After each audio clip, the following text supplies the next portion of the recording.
This is a Fox News alert right now. A manhunt for the Brown University shooting suspect accused of killing 2 students and injuring 9 more as the person of interest detained is released overnight. Fox News contributor Paul Mauro, Iran counterterrorism operation for the NYPD, and joins us right now. So let's start with Brown. We have, sadly, we have many to choose from. The footage is real. They really think that's the suspect. But the 24-year-old they had in custody that they found at the hotel by the airport, he is no longer a suspect. Yeah, you know, I watched the press conference last night, and if you notice, they were parsing their words very, very carefully, and they left a little bit of an aperture open for the idea that he may still be the suspect, right?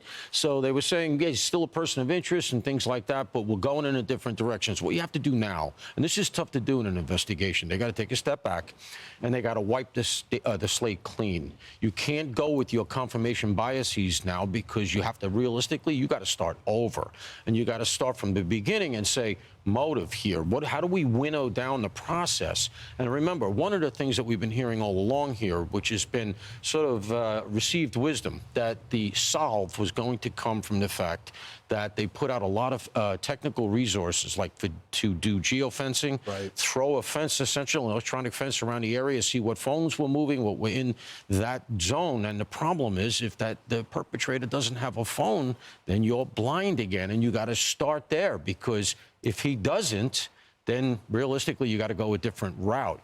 Paul, you were talking about some of the security measures of that building.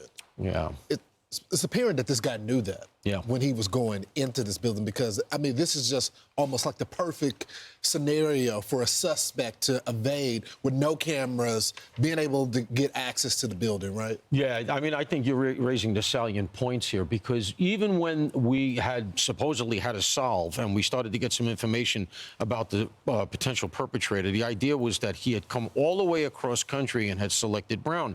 And a lot of us had questions as to why. Why did he come all the way in? You know, we had the recent case with the 2 National Guardsmen in D.C., and people were comparing it to that. But D.C. is iconic.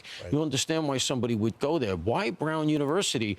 And if it was chosen, which it would have to have been, how did he know he could get in? Why that particular classroom where everybody in that building happened to be? How did he know he wouldn't need a key card? How did he know all of these things, that they would even be there? So that was, to me, a big question that I was waiting to hear resolved, and it never got resolved. So that means, as I said earlier, you got to take a step back. You got to say, okay, who has a potential motive here? We know, for instance, the professor is also a professor of Judaic studies.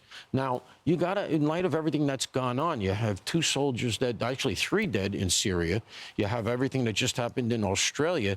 You had 5 Islamists rolled up on a Christmas market plot in Germany. And we had a number of things pop off in the Netherlands. You got to say to yourself, is there a commonality? Is somebody putting out? The Israelis have put out some stuff relative to Iran. I'm not ready to buy that yet. But you do have to say there's a lot going on all at once. And so when you look at Brown, that has to be marbled into the equation. Yeah, it's scary because they're radicals. So they believe this is what their God wants them to do. So it's hard to fight that. Let's talk about what happened in the L.A. area yesterday. We get all of this breaking news over the weekend. Heavy hearts for all of us, talking about what happened at Brown and the shooting, the Hanukkah shooting. And then we hear that Rob Reiner, the famous actor and director, he and his wife, their dead bodies are found inside their house. They're not saying, there's a lot of speculation online as to who did this, but they're not saying who the suspect is at this point.